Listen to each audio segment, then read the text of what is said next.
Real Connection is about real estate. It's about the home. It's about anything to do with where you live. We're talking about renting. We're talking about buying. We're talking about investing, tearing it down, building it up, designing it, filling it with products. If it has to do with where you live, we want to talk about it. We want to know from you. Please send in questions. We'll give you the information on that later on. But we really want to get into where you live and how you live.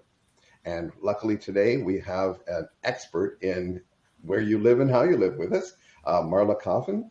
She is the CEO and president of Marda Management here in Windsor, Ontario. Marla, it's great to have you here today. Thank you so much. Glad to be here. Welcome. You and I were talking before the show about the rental rates in Windsor.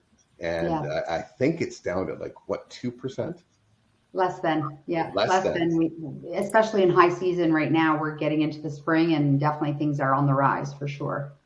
So from now, you work with apartment buildings, homes, condos, though, across the board, correct? That's correct. Yeah. Okay. So how are you finding? Finding people is not hard nowadays. We have 8,000 people in Windsor looking for homes. Yeah. How are you finding? What's your process for finding and I hate to say this, but the quality tenants? Sure. Here's the thing. Everybody wants a home, right? No matter the level of tenant that they might be. And so certainly, we work really diligently because we represent the homeowner. So whether that's a single family house or, right up to 40 unit apartment buildings, these individuals own these homes either just based on circumstance or straight as an investment. And so we really work diligently. We have to work diligently to represent that owner and ensure that we are putting someone who is considered a good risk into their home. And that can be really difficult because looking for a home can be an emotional process for people, understandably, especially in today's marketplace. Yeah. So we really work diligently, to make sure that we're looking for the right residents, the individuals who are going to respect their space and pay their rent. Essentially, that's what we're looking for. And, at the end of the day, everybody needs a home. So our goal is to make sure that we're capturing what you're referring to as a quality tenant, ultimately people who are going to respect their space and pay their rent. And that's going to be considered a good risk for the homeowner. Now, Sean and I were talking before about AI and the advent of AI. Is that having an effect on people who are applying for rental properties? I know for jobs and things like that, people are using ChatGPT to fill out their forms and things like that. Is that having any kind of an effect in your industry? Pretty minimal when it comes to specifically applicants. There are other ways that AI is being utilized in our industry, but specifically for the purpose of applications, less so because they're being prompted through a system. And we're not looking for self-disclosure, resume level information. We're looking for the nuts and bolts, right? Where do you live now? How long have you been there? Have you given notice to leave? How much are you paying? Where do you work? How long have you worked there? What kind of income do you have to support the rent that you're looking to begin paying? And, we also use a bank integration platform called Verifast, which is essentially bank integration data to tell us, what kind of risk is the applicant, more so than just their credit score specifically. Credit score is certainly still relevant and certainly still important, but the back-end data on bank integration just gives a different level of information. If I can understand, how many times you've issued a payment that's NSF'd in the last year, that's going to tell me how hard I have to chase you to pay your rent. You might pay in the end, but I might have to ask you 6 times and leave 3 messages and 2 emails. And that's not really an ideal client. That's not someone that our client base is necessarily looking for. And to be clear, in today's vacancy rate and the era that we're seeing when it comes to availability or lack thereof, landlords don't have to tolerate that either. Whereas that was very different when the vacancy rate was quite high. You had to be very nimble and very willing to be flexible and patient and understanding on payment terms and things of that nature. Yeah, and that makes sense, right? Because everybody needs to adjust based on things of the times, right? It's everybody. Landlords need to adjust when there is high vacancy. It's like, listen, you're not going to be able to, you can't expect to get the absolute perfect tenant right now and be getting top dollar. And then conversely, when things are very, very tight out there, the same conversation needs to go out to the tenant. It's like, listen, you can't expect to get the 3-bedroom, 2-bath with, beautiful finishes everywhere and pay $1,250 a month for it. Like, that's not a thing. Absolutely. Exactly right. And that's hard sometimes, I think, for tenants and applicants to swallow, especially when everyone's living in these high inflationary times. Well, Sean's a property owner, and I've owned property in the past. So Sure. we've all had some experience with this industry. Now, I know Sean was just saying that one of the tenants that he has was being, he was being very nice and with the rent and everything else. But of course, with the cost of everything going up, there's more expenses on the homeowner side, so he had to have a conversation with the tenant and say, hey, this is, we got to talk about, increasing rent and this is why and things like that.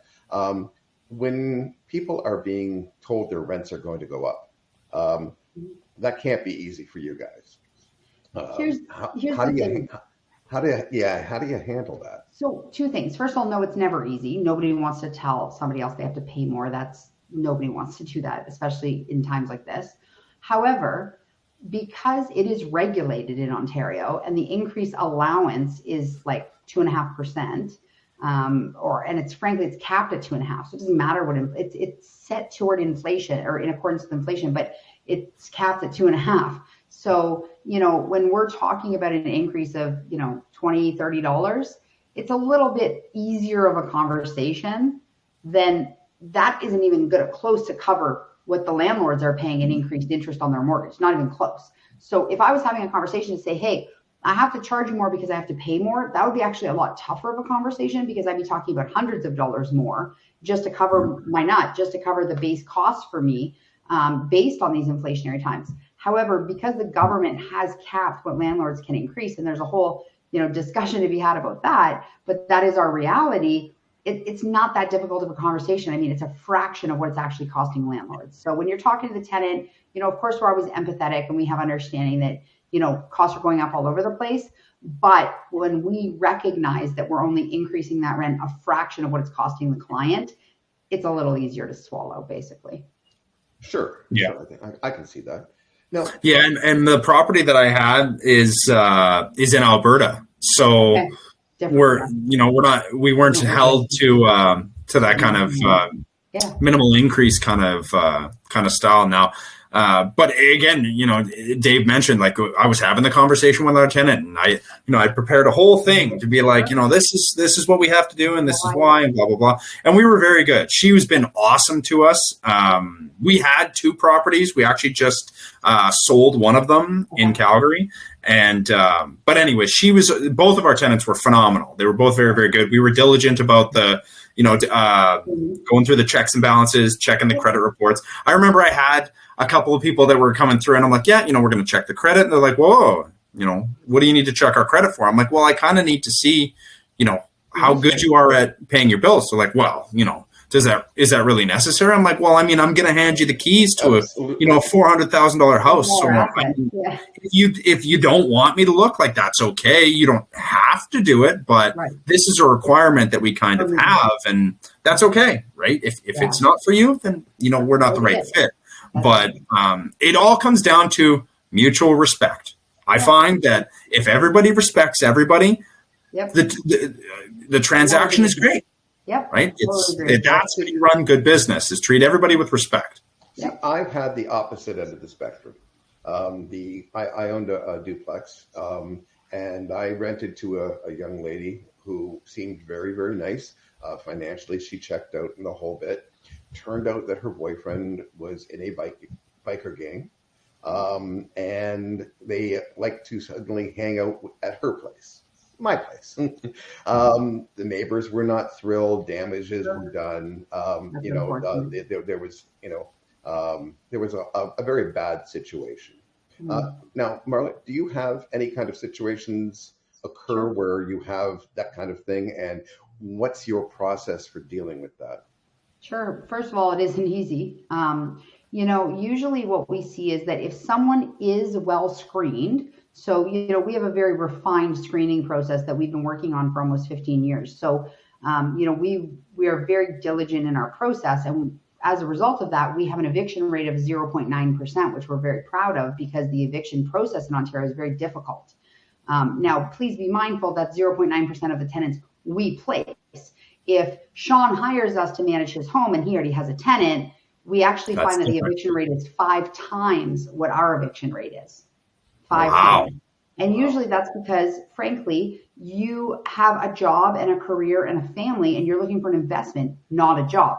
If you take on that job and you place who your gut tells you might be good, chances are you are not correct all the time, right?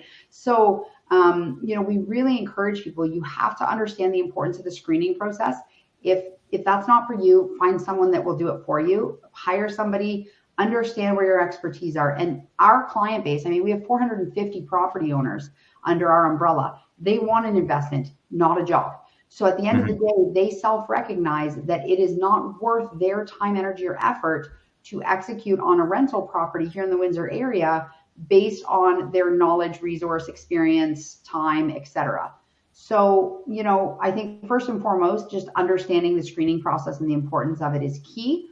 But when we do move people in, it does happen where something happens, usually it's something that happens in their life. If they were well qualified and then things go awry, let's say they stop paying, it's because something happened usually in their life. So COVID was very difficult for this, but even outside of COVID related challenges, someone lost their job, they're getting divorced, a tragedy happened in their family or in their life. Usually it's something like that lends to their diversion of payment or whatnot. Now, when it's not payment related and it's behaviorally related, it's pretty rare that someone is well screened where, they have good employment, they have good landlord references, they have, the income that they need, they have good spending habits, they have positive cash flow, which we can see when we're looking at their bank data. Usually people like that don't hang out with people that are in biker gangs, but it does happen, right? Yep. Things do happen. But most commonly, we see that, people who are well screened, usually, unless something happens in their life, end up being a pretty good tenant. Now, when it so comes to be that there is an issue, we do as the management company have to figure out how to deal with that. And I will tell you that in the province of Ontario, it is not an easy feat. Very, very difficult, especially if the resident is paying their rent and on time for that matter. Right. Now, here's a quick question. I have my duplex and, I've had a bad experience. I've decided that I don't want to have that experience again. So I come to you and say, Marla, I want you guys to take this over. Obviously, you've said that you do screening, and if something does go wrong, you guys handle that. What other services do you offer the landlord? So we primarily do full service property management. So that's everything from finding a tenant, screening a tenant, doing the move in and move out, collecting the rent, fielding tenant complaints, maintenance concerns. We have a 24/7, 365 maintenance hotline. They can call us anytime, anywhere and get someone to answer live. That person will dispatch it to our on-call staff in our office 24/7, 365 if it is deemed as an emergency. And essentially the landlord or property owner can go on with an investment and not a job. We're taking the call at 2 a.m. that their toilet's plugged, and we're the ones calling them on the second or the third to say, hey, your rent hasn't been paid. So we are taking care of that front to back. We do have a few a la carte services like tenant placement. If you're like, maybe it's a condo or a single family house, or, maybe you have reason that you want to manage it personally. Some people really thrive on having side jobs and other stuff to do outside of their main career. So they will sometimes hire us just to find their tenants. So that means find a tenant, screen a tenant, sign a lease, move them in, and then we back away and leave it with the landlord at that point. Okay. So I have a quick question for you, Marla. So in a circumstance, if somebody, hey, I've got a property, it's currently vacant, I don't know what to charge rent. Or let's say I'm moving out of my house and I want to turn this into a rental.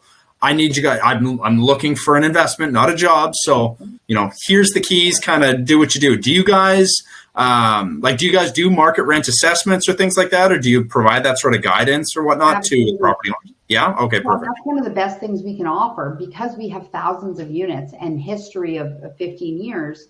In today's environment, I can actually pluck your home and say, this is a newer based raised ranch, east of Lausanne. Okay, I can actually look at single family homes in the Forest Glade region that we manage, that we've rented in the last few months, to tell you what a reasonable comparable is. It's so fascinating when a landlord calls us to hire us and says, what do you mean I can only get $2,300 in rent? I saw one on Kijiji for 27. And what they don't understand is that's what it's listed at. In the world of home sales, you always can see what it's sold for. In the world of rentals, you never know what it rented for. You only know what it was listed for. So using actual data, and we always say data, not drama. We are data driven. And at the end of the day, I want to be able to tell you statistically what I can get for you. I'm not going to sit here and tell you I can get you $2,800 if it's a $2,000 property.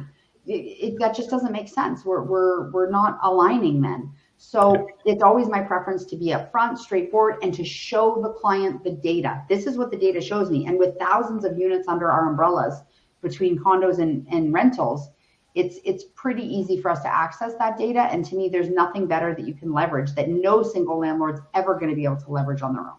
Absolutely. And again, that just kind of reiterates, data is the new currency in that respect. And, you guys have your fingers on the pulse. So, as much as a landlord or a property owner might, consider that they know it all, they probably don't have as good of resources as the management company that has, hundreds of properties in their portfolio. That's right. Exactly. They just don't have the depths of data for sure.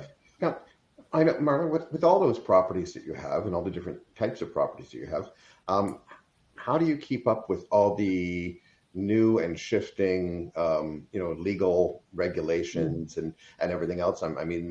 Tax regulations and the whole bit. They shift on a minute by minute basis, it seems. Yeah. So first and foremost, having a strong third-party team is critical. So we've got a wonderful paralegal who specializes in landlord-tenant, Elm Paralegal. They do a fabulous job for us, and they're extremely well-versed.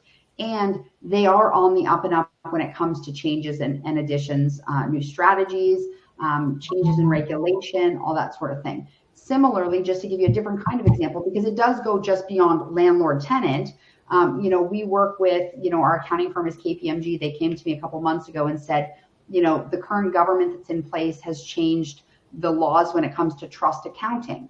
And what that means is we're collecting rent, and now we're holding someone else's rent for a short period until we forward it to them. But there is a period of time that we're holding that rent, and we could be required to look at, what type of trust is it? Do we have to actually file under those trust regulations?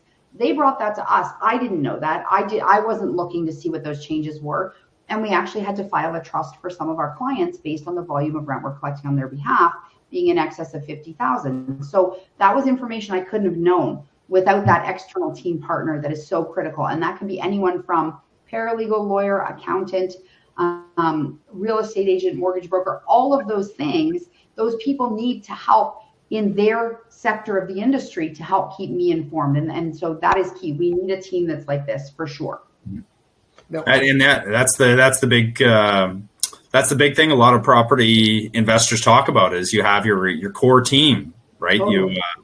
You got to have it. Or again, nobody wears all the hats. And if they do, they probably don't know them that deep. They're probably not that deep, right? Exactly. And their stress level's here and their hair level is, down here.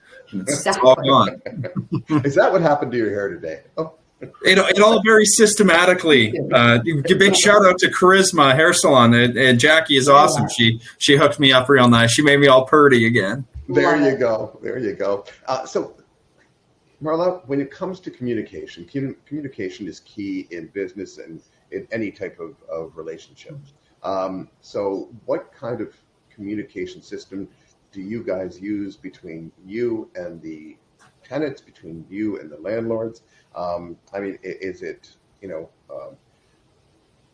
just emails and texts? Are you guys on the phone? Is somebody knocking on the door? Yeah, it's a great question. So let me just start, by highlighting that one of our core values as a company is rapid response.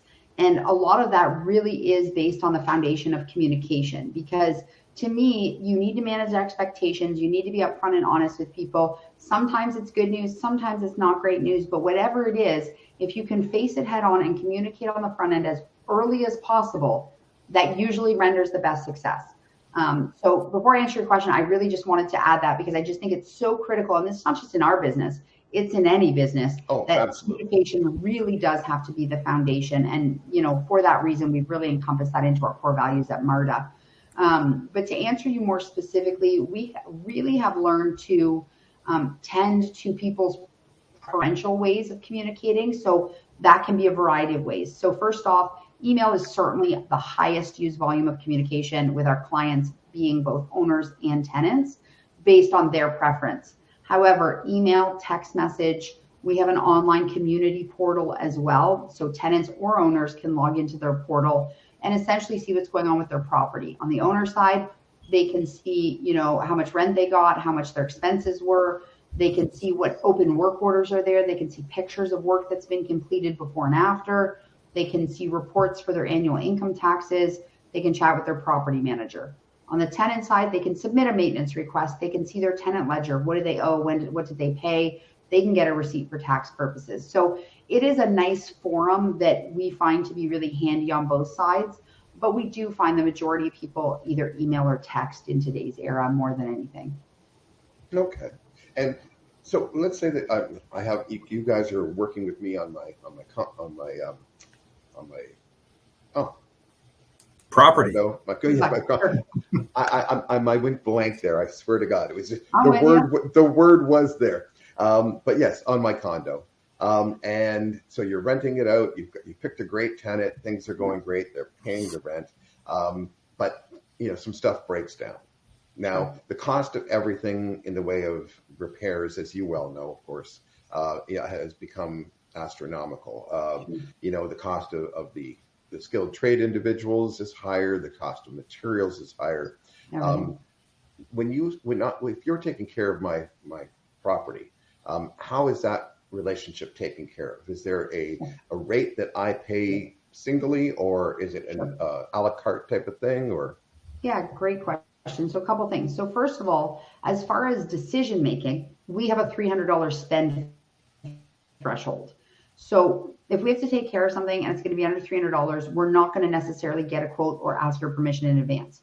It will be live on the portal, so you can view that there's a work order for it. But if you have a leaking toilet and it's going to be a $15 toilet flapper and a $30 labor, let's say, or something like that, we're probably not coming to you waiting for a call back, water's leaking in the meantime, etc. However, over $300, we will quote it. We will communicate with you on the front end. Usually we'll get a couple of quotes if we can, depending on the level, because it can be a high expense depending on the nature.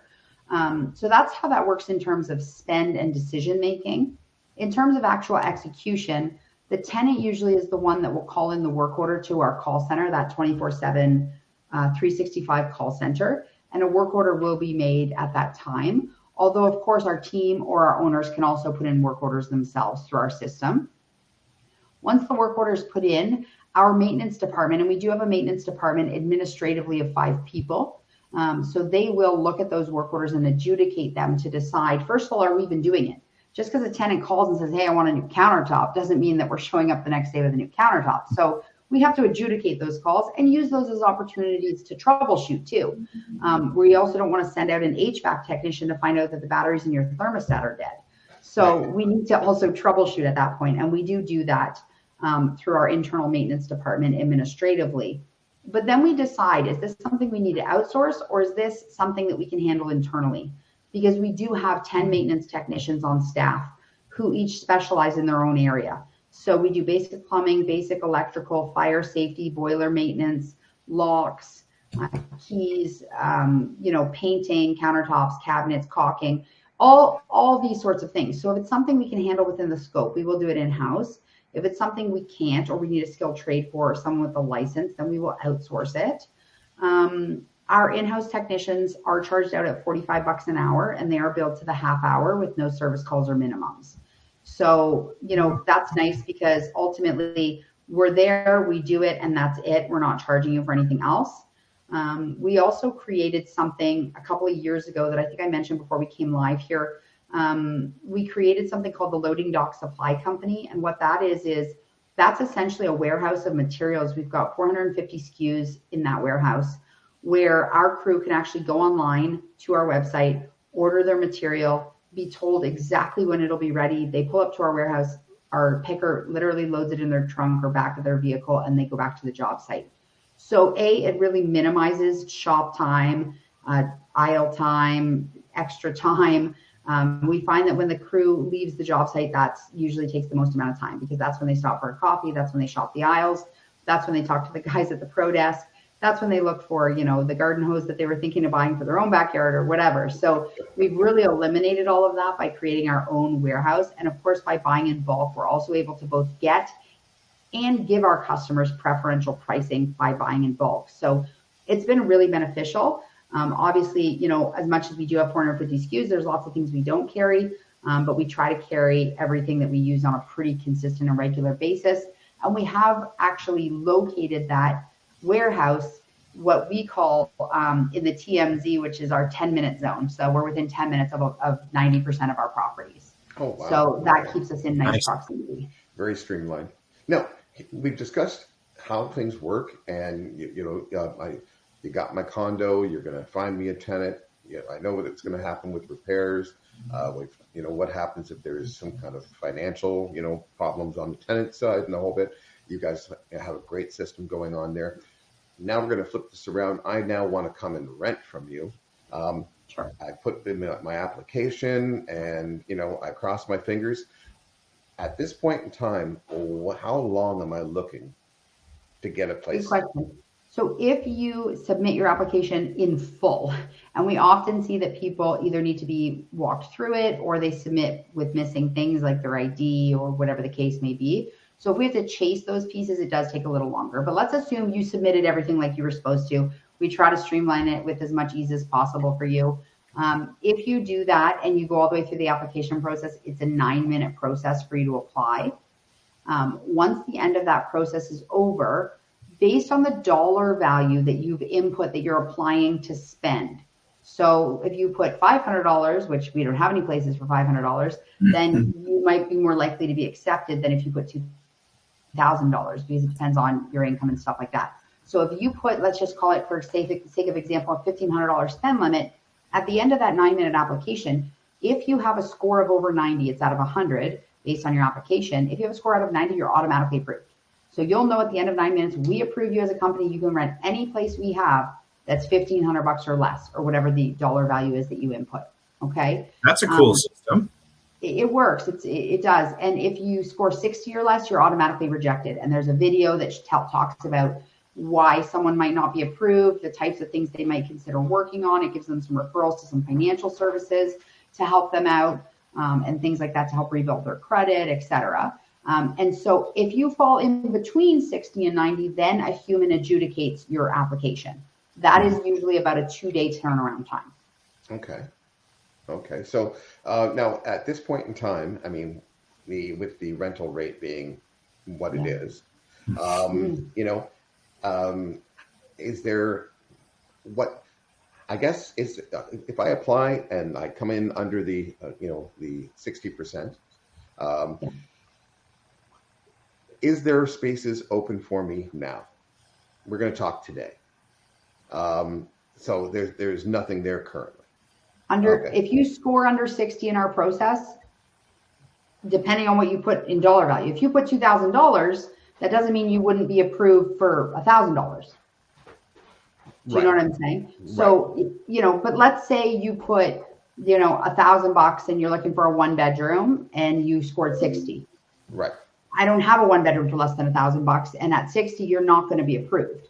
So I would not have anything to offer you at that point, unless you were prepared to adjust your expectations. If someone says they want a 2-bedroom, 2-bathroom house, and they're prepared to spend $1,500, but they can only be approved for a $500 single room, if you make that work, we might be able to approve you. But it depends on what you're looking for and what you're looking to spend. But if what you are looking for results in a score of 60 or less, I don't have anything that will be suitable for you. Okay. And then the other thing I have, you and I were speaking before, and Sean and I were talking about something similar earlier. There was an article in the paper just today, it came out, basically stating that home builds are down and apartment builds are up. Now, they were up 7.5% versus housing starts 5% down. Obviously, this is sending a message that, people are expecting less people to be buying homes and more people to rent. Yep. In Windsor here, I know that you kind of keep your finger on the pulse. Do you have any indication of what's going to be going on here in the future, build-wise, or is there anything that you can share with us? So there's a couple things. First of all, there's no question we're turning in as Canada to a renter's nation. Absolutely. Windsor as a city punches above its weight when it comes to things like immigration. So the idea that we might need more housing than other municipalities per capita is not surprising. So the idea that there are more renters than there are people who want to buy, I would say absolutely, I completely agree with that. As a country, we're 3.5 million housing units short in order to satisfy the demand by 2030. And unfortunately, the level of housing starts up, down 5, up 5, down 7, whatever, up 7, down 5, whatever it is, there is no way that any of that is going to be able to appropriately meet the demand of 3.5 million units short that we really are as a country. So, I think that what we're seeing is increased development when it comes to multifamily buildings. And that might be apartments and that might be condos. Condos are also sold individually, but often we're seeing they're sold and then turned into rentals. So for example, our condominium management company just took over a project on Howard and Cabana called Soho. It was built by the Fortis Group. And many out of those, there's about 80 condo units there. They're all sold individually.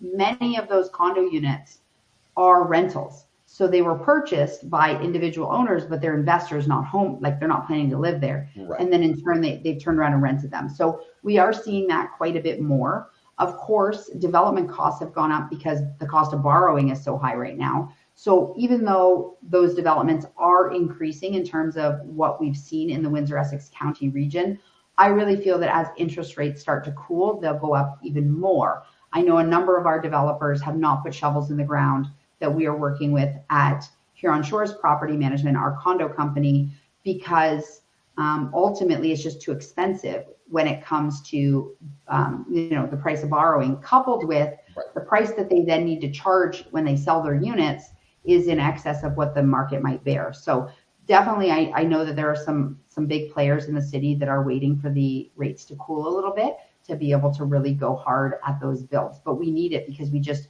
have a demand that outstrips supply so heavily. Well, I read an article, and I want to say it was 3-4 days ago. And I wish I had it here in front of me. So I'm going to shoot from the hip here on the data. But from what I recall, it was basically, it was somebody that was talking about the comparison of, primarily housing starts. And it was referencing back to like 1990 or 1993. And so they're like, listen, this is what we did in the early 90s in terms of housing starts when there was 27 million people living in Canada. And the number was something like 235,000 housing starts. And then they said, okay, now star wipe to 20. I don't know if they were referencing 2022 or if it was as of now. I don't 100% recall, but it was recent. I know that. And housing starts were like 252. So not like a monstrous difference going, 2 decades forward in time. And the population is a heck of a lot more than 27 million now. I think in the article they were quoting close to 40 million. 41 million as of today. So there you go. Like you've got, okay, sure, there's an extra 20,000 homes being built compared to the 1990s, but we're dealing with 13 million more people. Absolutely. Well, what they are doing too, Sean, and this came out today, and I'm sure Marla knows about this as well, is they're actually looking at changing the tax structure for homes that are not being rented. And currently there's a tax benefit if you have a house or an apartment that's not being rented. They're going to be Toronto, Ottawa, and I believe Hamilton all have the ability to create a tax for the people who are holding. You talking properties. The underused housing tax? Yes. Well, what they're going to do is they're going to expand that right across the province to giving each municipality a certain level of flexibility in taxing unused properties, trying to get these properties on the market and get them used. I don't know how much of an effect that'll have on, the rental rates in Windsor. But any place that opens up is definitely a positive. Every single unit that is infused into the marketplace right now is highly needed. There's no way around it. Yeah, I mean, the numbers are just staggering. They really are. I mean, we're talking about Windsor needing 8,000. You're talking about 3.5 million. And as you said, there's just no way to meet that demand with the current rates that they're doing. We don't have the businesses willing to put out the money to build right now because of the interest rates.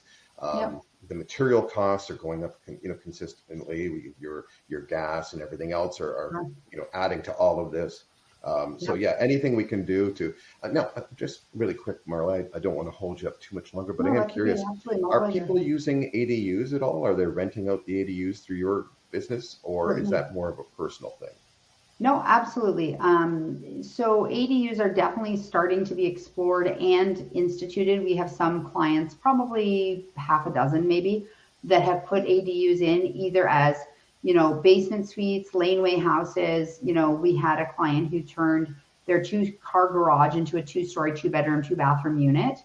And when you look at the cost to make that happen, their cost might have been 180 to 200,000.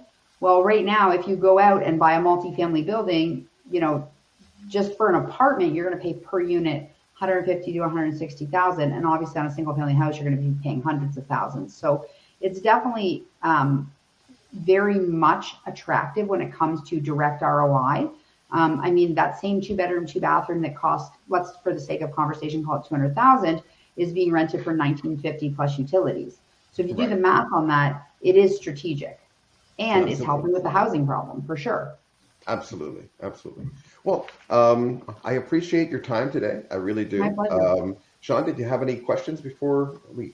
No, that was very insightful. Thank you very much, Marla. You definitely shined a light on some issues that are clearly present here to us all. And I learned a couple of nice new things. So thank you very much. Sure. Oh, the pleasure is mine. And if any viewers want to follow us, you can check us out on Facebook, Marda Management. You can also check out our condo group we have, Condo Living Windsor Essex. If you're a condominium owner or you're interested in condos in this region, whether it's for investment purposes or living there, Condo Living Windsor Essex is a great resource. Lots of information there about condo living, so feel free to check it out. Appreciate that, Marla. And we'll definitely be posting your information online as well. So it'll be on the website. It'll be on all our social medias. So if for the listeners and viewers for the show, this is The Real Connection. You can find us at www.therealconnection. We'd love your emails, which is therealconnection at gmail.com. Our next show will be aired next Tuesday, every Tuesday at 9 a.m.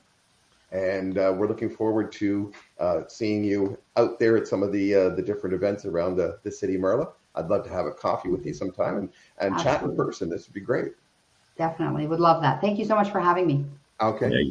And you guys have a great day. And remember, folks, it all has to do with the home. Build it, buy it, invest in it. It's just the way to go nowadays. It really is. Have a great day, guys.